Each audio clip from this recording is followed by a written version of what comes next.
Rain washed over the hospital badge at my feet, like it was erasing my life. It's just a medical complication. Stop overreacting and clean up this mess. Ma'am, the record blackout was routine. Please don't create a scene. Victor said you'd fall apart. I didn't think it would be this easy.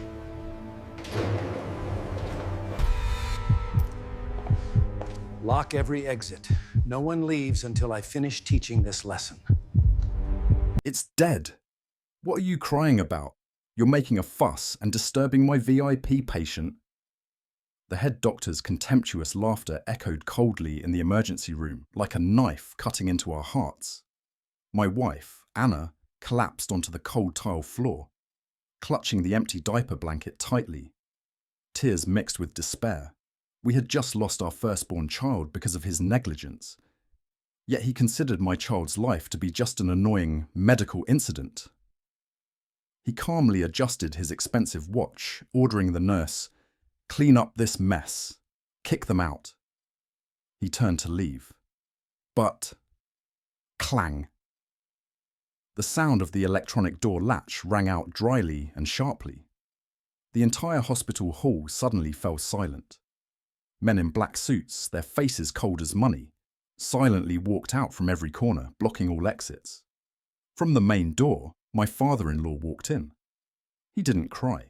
He just took off his sunglasses, his eyes of a notorious Mafia boss looking straight at the doctor, who was starting to tremble. "Did you just laugh at my daughter's pain?" he said, his voice deep but full of death. "Lock all the doors. Today, no one is allowed to leave here until I finish teaching this lesson."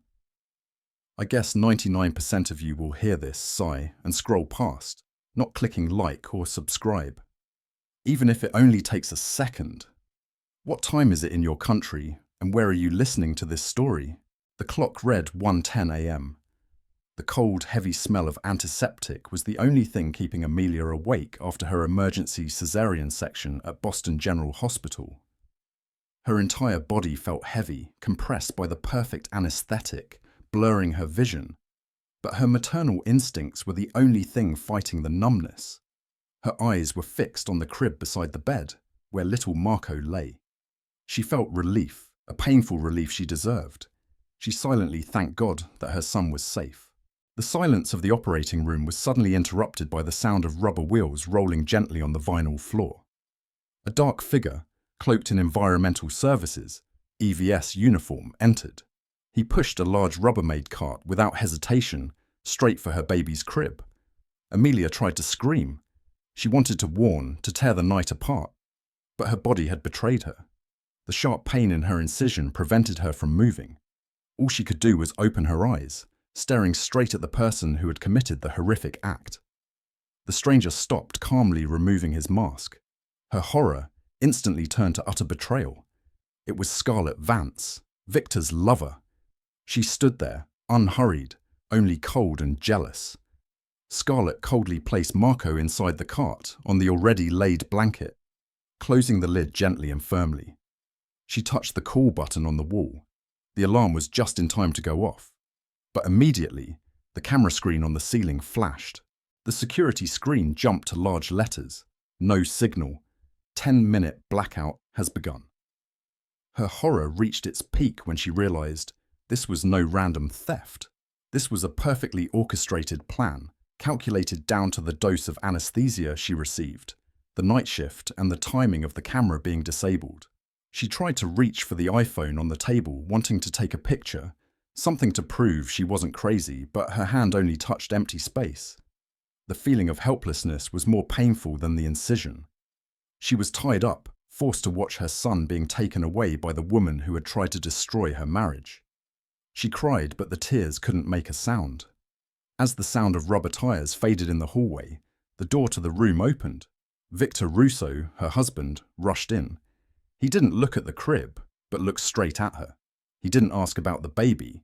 He asked about the next dose of sedatives. He hugged her, a comforting gesture that Amelia found disgusting. He whispered, "You're dreaming. You're hallucinating from the drugs. The "The baby's safe, Emily. You have to calm down." His voice was gentle, but his eyes were sharp and calculating. The worst part wasn't that the baby was gone, but what was about to happen when her husband, who was supposed to be her only ally, gaslighted her in the middle of this empty room. She had lost her baby, and now she was about to lose her sanity. The alarm had barely sounded when Victor, a nurse, and 2 security guards burst into the room. Chaos was rising in the hallways of Boston General Hospital.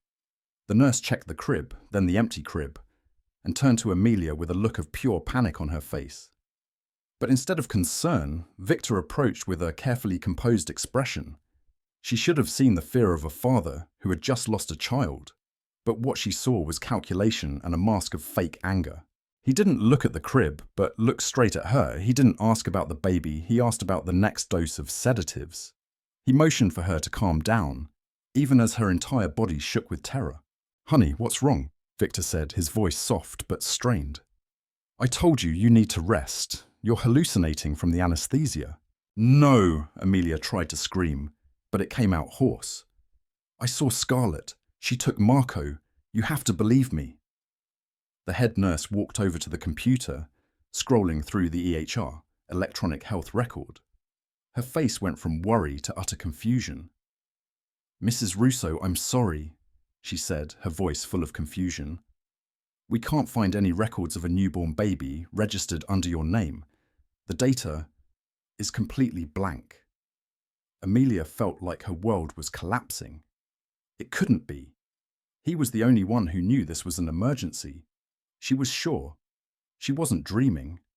Victor grabbed her arm, his gaze cold as a knife.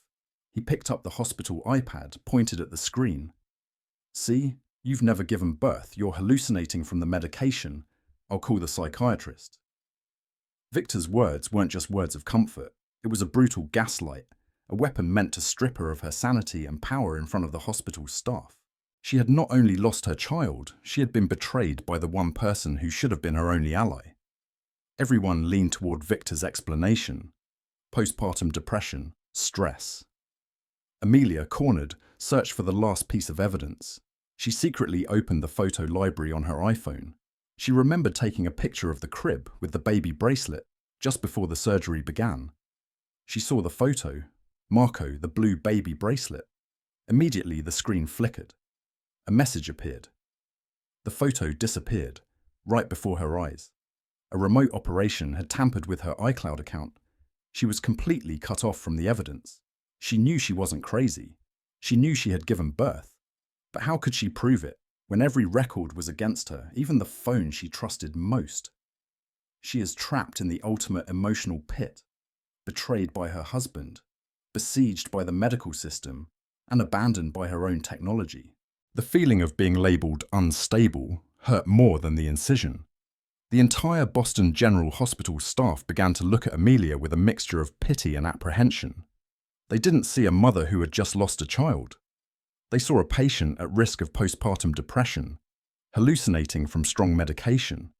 They repeated that under American hospital law, they had the right to request a psychiatric evaluation if a patient was at risk of harming themselves or others. The head obstetrician, a middle-aged man with a soft voice, appeared. He spoke in a soothing tone, but his eyes were cold and decisive. "You need to rest. You need to be controlled. We ask you to sign here, to agree to psychological counselling." Amelia felt cornered. She wondered, was I really dreaming? Everything was too perfect. From Victor to the empty EHR, and now the siege of the medical team. This isolation created a deep emotional chasm. If she was wrong, she was the most dangerous person to her own child. "No, his name is Marco. I can't afford to be crazy right now." She wasn't just fighting the kidnappers, she was fighting her own memory and sanity. The doctor handed over the consent for psychiatric consultation form with the BGH logo. It looked standard, but it carried the weight of power. She looked at it, her hand shaking as she tried to hold the pen. She knew that signing it was giving up her last power. Amelia's eyes slid to the bottom of the form. In the small, faded print, she caught a glimpse of a line. Restrict patients' access to medical records if deemed necessary. Allowing the hospital to restrict access to medical records if necessary. It wasn't a procedure, it was a clue. Why would they need to restrict access to records if everything was a hallucination? There was clearly something that needed to be protected, hidden. She knew this was part of Mastermind's systematic gaslight plan. Amelia took a deep breath. She signed. She signed not because she accepted her insanity, but because she accepted the legal battle, and she needed time.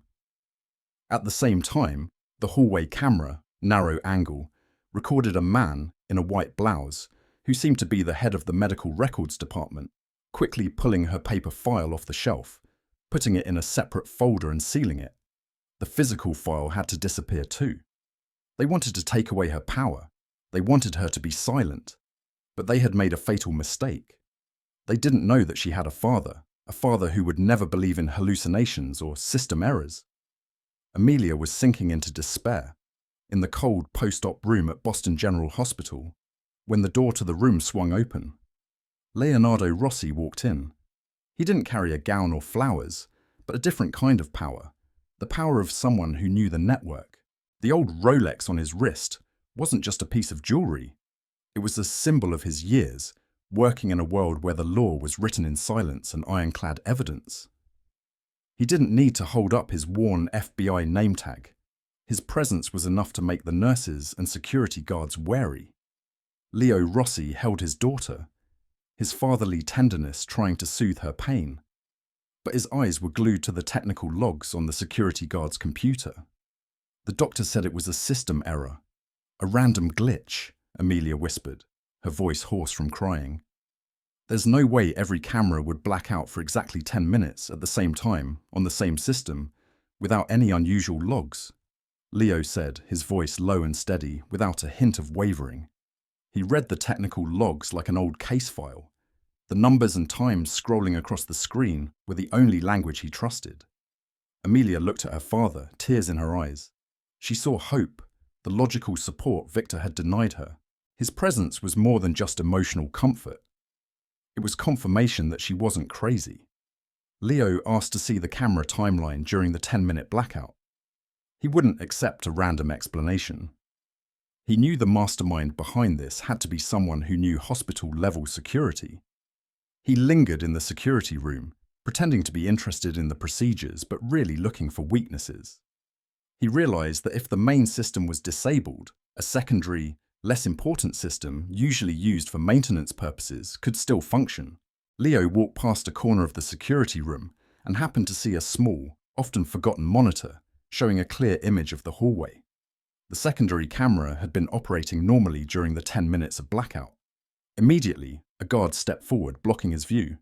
He had a BGH badge, but his eyes were cold and determined to the point of fear.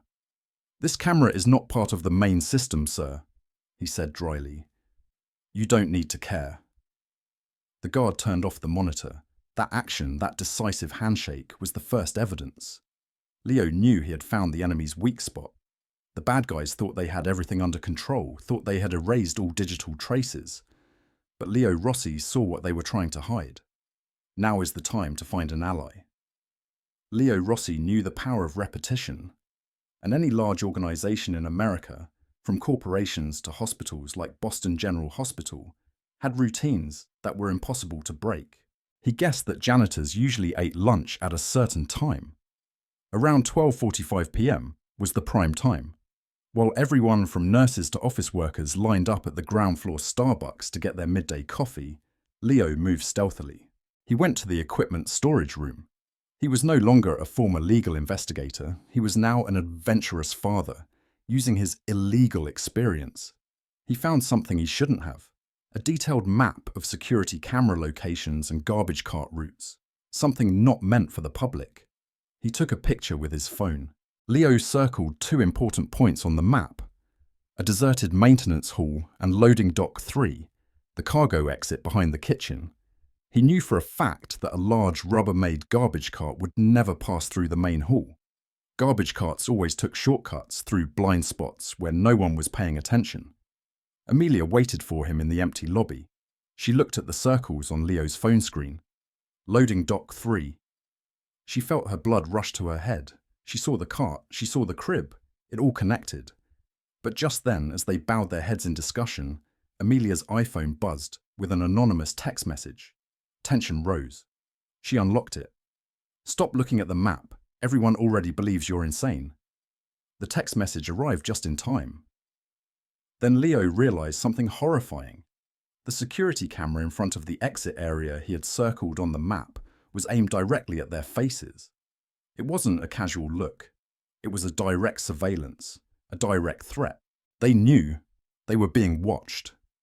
Fear crept in. Their enemy wasn't just Victor and his mistress. He had an eye that could see every corner of this hospital. Who had sent that message? Who had access to the security cameras and knew exactly where they were? Leo clenched his fists, but he didn't back down. He had seen the enemy's weakness. Now it was time to look for the undeniable evidence, the 3:17 a.m. bus. After the direct threat at the exit, Leo Rossi knew they needed an inside ally. He found Devon, a young IT technician working the night shift in the basement of Boston General Hospital. Devon was typical American. He believed in logic, he didn't believe in system errors. Leo approached him with respect and a wealth of investigative experience. "Listen, Devon, I just need those 10 minutes. Leo's voice was low and persuasive. "I know you're a man of integrity. My daughter lost her and they said it was a system error. I need digital evidence to prove it was a crime." Devon, with his personal MacBook Pro, worked furtively in the cold server room. Amelia stood next to him, her heart pounding with each keystroke. Devon scanned the secondary server logs, where network data and access logs were stored. The tension rose when Devon found an unusual line of data. It wasn't footage, it was a network log. The data stream popped up, clear and cold. Uber Black Ride, 3:17 a.m. Destination Suburban. An Uber Black, a luxury service more traceable than a regular taxi, had been called to the hospital's loading dock 3, just 2 hours after Marco was taken away. Amelia was shocked. That ride was indisputable evidence that the incident had been planned and had outside transportation assistance. Devon immediately plugged in an external hard drive to copy the entire network log and secondary footage of the loading dock area. The secondary, though fuzzier, footage confirmed it. The large EVS cart had been pulled out of loading dock 3 at 1:35 a.m., and a black SUV was waiting outside. As soon as Devon finished copying the evidence, the Boston General Hospital main server screen flashed a chilling message. "Unauthorized access detected. Deleting cache." The footage was being automatically deleted from the main server. Devon looked at Leo and Amelia, sweat pouring down his face. His voice was shaking. "Oh God, I can't see this. They know what we're doing." He was in real danger. They had irrefutable evidence, Uber logs and extra footage. But in return, they had activated Mastermind's defenses. Now they were faced with the man who should have been their ally, Victor. Amelia knew this was her last chance. She had the digital evidence from the hospital back end, the Uber Black Ride log from 3:17 a.m. She found Victor, placed the blurry printout on the table in front of him. She was no longer crying.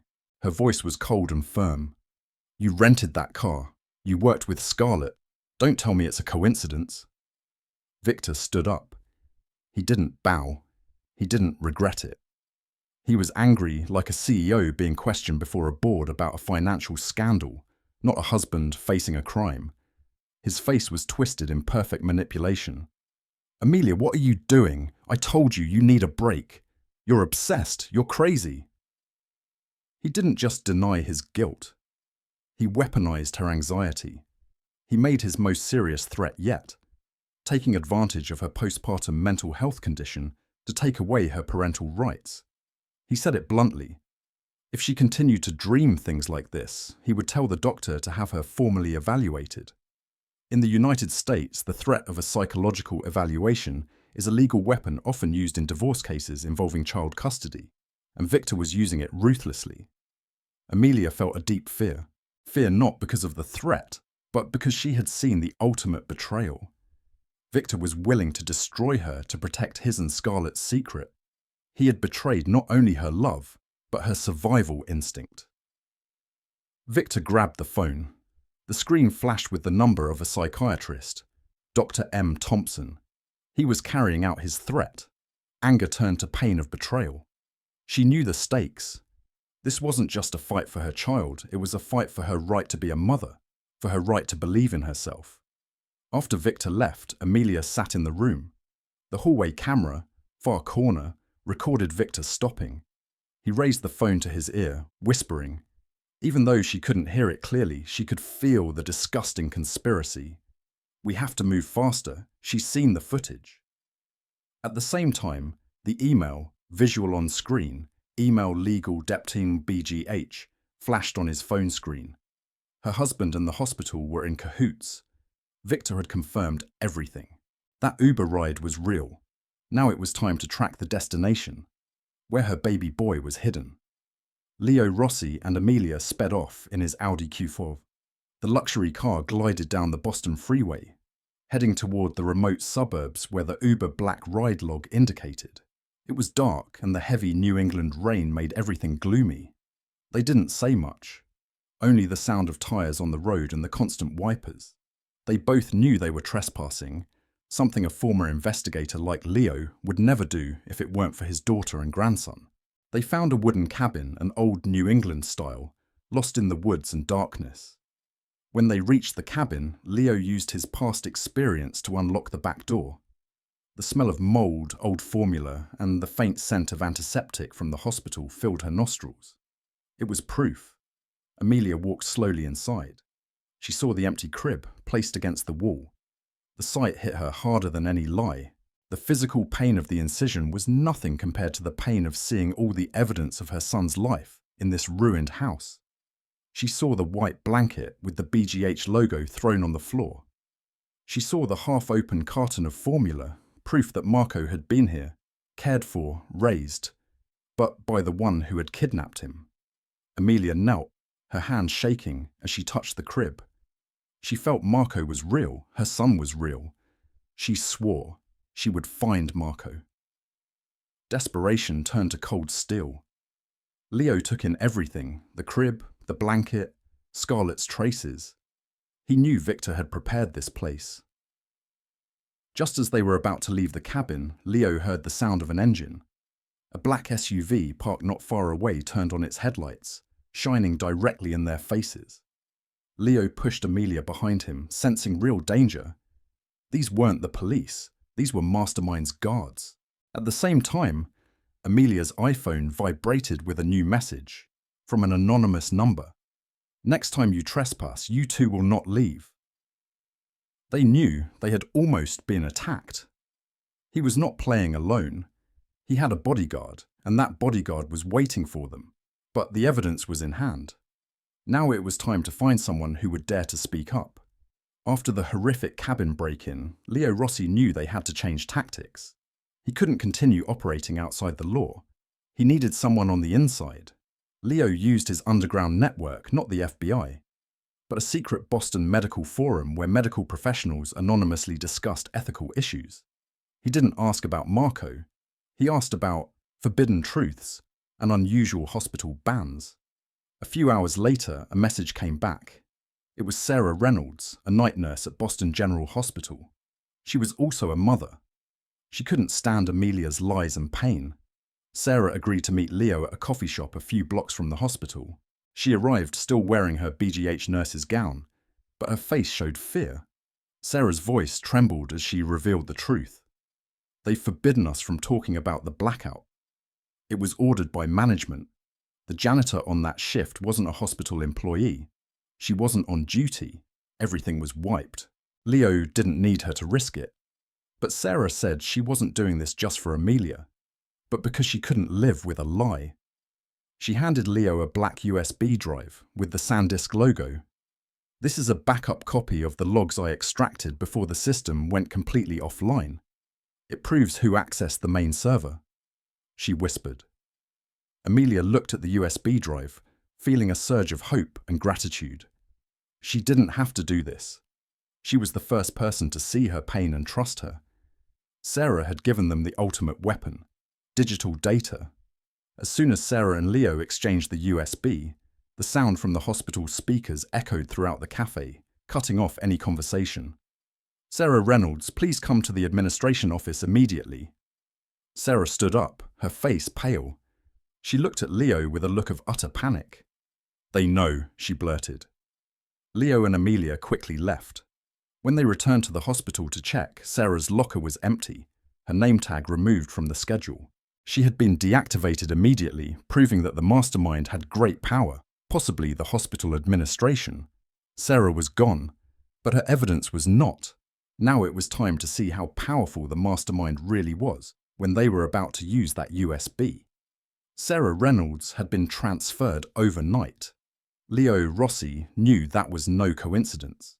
Every attempt to access Sarah's personnel file on the Boston General Hospital system had failed, only to receive a cold message, "User not found." This silence showed that Mastermind was not just someone in the hospital, he was also someone protected by the legal system. Despair rose at the loss of his only ally. But then, the second attack came. Attorney Mark Sullivan, representing the BGH legal department, appeared. His voice was cold and disgustingly reasonable. Mark Sullivan handed out a legal warning on A4 paper with the hospital logo. It was not a comfort, it was a threat covered by the law. Amelia took the paper. Her hand trembled, crumpling the paper. She understood. They were using the law to make her a threat, using her surgery to kill her. The text warned that the hospital would countersue her for defamation and recommend a mandatory psychiatric evaluation if she continued to obstruct work. The risk of losing custody of her children was enormous. Amelia felt utterly alone. She was being pushed to the brink, facing an attack that was perfectly legal, perfectly reasonable by American standards, but completely inhumane. Her legal fear boiled into a sob, but the biggest shock was yet to come. Amelia saw Victor far down the hall, talking privately with the same hospital lawyer. Victor was not on guard, he was smiling. It was not the smile of someone being manipulated, but of someone winning in a dirty conspiracy. The collusion between her husband, the traitor, and the mastermind, the man who controlled the hospital's legal system, was exposed visually. The pain of betrayal was at its peak. He had not only betrayed love, he was fighting her with every trick, with money, with lies, and with the legal system. Despair was gone, replaced by coldness and determination. Amelia knew that now there was no limit to Victor's cruelty, but she also knew that the evidence Sarah had given her, the secret USB, was her only hope. He had not just betrayed her, he was fighting her with every trick. But now, it was all recorded. Now it was time to find the third woman. Leo Rossi, with his personal MacBook, spent hours tracing. He believed not only what the USB contained, but also the traces people left on social media. Scarlett Vance was no newcomer. She had been hanging around Boston General Hospital for weeks before the emergency cesarean. The blurry interlude footage confirmed it.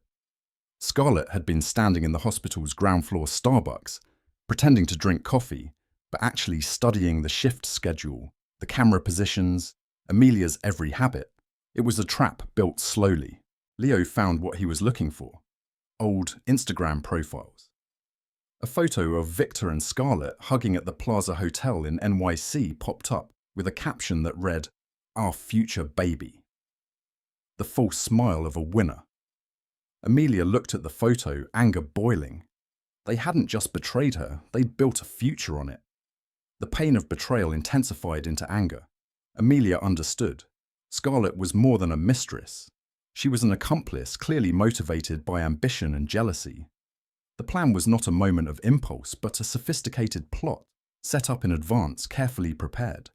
Amelia and Leo reviewed the footage and network logs, realizing that Scarlett had carefully researched the location of the NICU, where newborns were often taken in emergencies. They even found a strange detail. The nameplate of the department near that area had been deliberately covered with paper. As Amelia was looking through old photos, her iPhone vibrated. A text message from an anonymous number appeared on the screen, cold and decisive. "You never deserved to be a mother." The direct threat to her motherhood was the height of psychological gaslighting. It showed that the enemy knew exactly how much pain she was in. The enemy was clear, but the danger was still in her own home, in the very marriage she trusted. Now it's time to expose the mastermind in the house, Victor. Amelia and Leo Rossi had finished piecing together the evidence. They had Uber black ride logs, empty cabin photos, and grainy footage. But they needed hard evidence, something that a US court couldn't deny. Financial data. The love was dead. Now, all that remained was the numbers. Leo Rossi sat at the printer in his makeshift office. He printed out statements from Chase Bank, Victor's bank. Each line of spending, printed on standard A4 paper, didn't lie. People can lie, but money can't, Leo said, his voice sharp. Each line of spending, the large payment to lakefront cabin rentals, the baby shopping, the large cash withdrawal the night before Amelia gave birth, it all led back to one person, Victor Russo. He didn't just agree, he paid. He was the mastermind of the whole scheme. Amelia looked at the statements. The pain of betrayal boiled over into a furious rage. Victor didn't just leave. He planned to steal her child. He saw their marriage as a failed transaction that needed to be liquidated, and the child as his property to be seized. This coldness made her change from anger to a steel-clad determination. Leo had finished building the full chain of evidence. From the hospital blackout to the Uber, the cabin, and now the expenses. Just as he picked up the printout of the statement, his phone rang with an official number. Leo picked up. The voice on the other end of the line was cold and professional. "This is the local FBI field office. We have received a complaint that you are interfering with a sensitive investigation." Amelia was stunned. The enemy had quickly transferred the case from a family matter to a federal agency, using the complaint to nullify Leo's investigative rights. Victor was not only colluding with the hospital, he was using the US law and system to push responsibility and legal risk onto Leo. Now, they're not just fighting Victor and Scarlett. They're fighting the system itself, and the American law has been rigged. The combination of Boston General Hospital, Victor, and Mastermind created the perfect attack. They didn't just steal the child, they stole the truth. Victor, with his status as a tech CEO and his ability to manipulate the media, pushed the story to major American news channels. The news flashed across Leo's living room TV screen, displaying the chilling headline, "Wife of Tech CEO Suspected of Postpartum Delusions." They couldn't believe the truth. They only believed what was written on paper. Hospital lawyer filed a complaint. Victor confirmed his wife was unstable. The FBI initially saw Amelia and Leo as troublemakers who needed to be held accountable. They didn't just steal the child. They wanted to steal her life. Leo Rossi felt powerless as his hidden power was negated by his manipulated legal power. Amelia and Leo were pushed into a new, deeper emotional pit. They weren't just fighting to find Marco, they were fighting to save their own honor and sanity. They knew they were losing the media and legal battle. Their illegally obtained video and network evidence was worthless before the official summons from the federal agency. Amelia placed the baby bracelet on the table. She kept it as a vow. She had to keep faith in her own intelligence, believe that her evidence was real, not a hallucination. The legal counterattack had reached its climax. An unmarked SUV stopped in front of Leo's house. FBI agent Peterson, who was supposed to investigate the kidnapping, stepped out. His face showed no emotion. He presented Leo with the official FBI summons, looking at him like an old man who had illegally intervened. Amelia and Leo were suspects. The baby was still missing, but from a system perspective, the mother and grandfather were the ones who had to answer. The case had been changed from a kidnapping investigation to an obstruction of justice investigation. They lost a legal battle. Now there's only one way left. Dead man's switch. Everything was falling apart. Leo Rossi was in danger of losing his investigative license and his professional reputation. Amelia was being considered for a mandatory psychiatric evaluation by the court. The final decision of the court on the psychiatric evaluation was displayed coldly on Leo's Dell XPS screen. Amelia looked at it, the height of her despair. The bad guys had won. Victor, Scarlett, and Mastermind had used the law and the system to back her into a corner. She had lost her child, and now she was in danger of losing her right to be a mother, losing her sanity. She sat by the window, watching the Boston raindrops slide down the glass. The rain seemed to be crying for her fate. They had lost everything. They had lost their allies, lost the FBI's initial impartiality, and now lost control of herself. She had nothing left to fight back. Suddenly, a notification popped up on her old iPhone. An email. She ignored it, thinking it was just spam or another threat. But then she realized the sender was Sarah Reynolds. "No way," she whispered. Sarah was gone. She had been silenced by Mastermind. Amelia opened the email. It wasn't magic. It was a dead man's switch. A protection mechanism Sarah had installed. If she didn't log into her Gmail account for a certain amount of time, the email would be sent automatically. It was the oath of a woman who dared to tell the truth. The email contained a chilling one-line message. "If anything happens to me, send this to the press." Attached was a link to a Google Drive containing key evidence. It contained a copy of the footage, deleted network logs, and an undeniable voice memo. Amelia felt a jolt of electricity run down her spine. Tears welled up in her eyes, but not tears of despair, tears of hope and relief. She had to fight for Sarah. She had to fight for Marco. She must fight for the truth she risked her life to protect. The ultimate weapon is at hand. It is not a free gift. It is the sacrifice of a woman who believes in justice. Now is the end of the game that Victor and Mastermind have started. Justice will be served. With the ultimate weapon from Nurse Sarah's dead man's switch, Leo Rossi and Amelia were no longer able to deal with the manipulated local FBI. Leo, using his old underground network, submitted all the evidence, including the secret Google Drive file and voice memo, to the FBI's higher-ups and hired a famous independent lawyer in Boston, Arthur Wells. The trial, or rather a legal press conference, was quickly convened, attracting the attention of the entire New England media. Amelia's determination to win was burning. She was not only looking for her son, she was looking for the honor that Victor had stolen. Attorney Arthur Wells entered, not saying a word about emotions. He presented the evidence. The lights in the room dimmed, the big screen turned on. It was not Amelia's hallucination, it was the recorded truth. Clear video footage was shown of Victor, the beloved husband, handing Scarlett Vance a NICU pass, just minutes before Boston General Hospital's main camera system blacked out.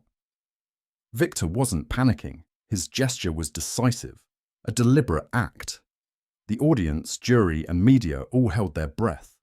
Victor's face on the big screen froze in utter shock. He had condemned himself with that cold action. This was followed by Sarah Reynolds' voice memo detailing how Mastermind had approached her to delete her network logs. Every cover-up, from the manipulation of EHR records to the threat of a psychiatric evaluation of Amelia, was directly linked to Victor and Mastermind. Catharsis permeated the room.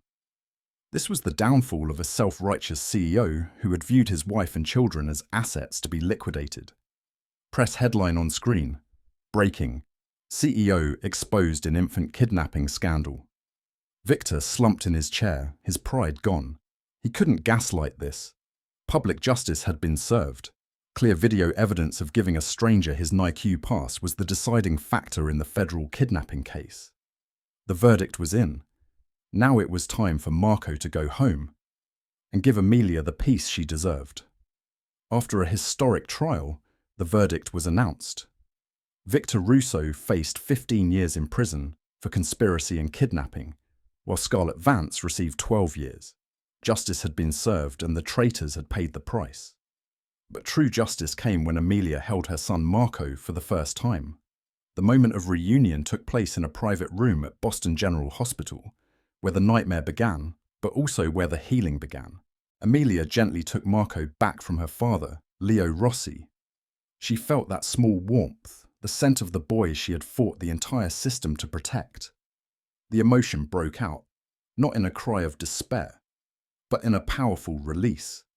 She pressed her cheek to her son, whispering, "I'm sorry, Marco. We're safe now." She knew her honor had been restored.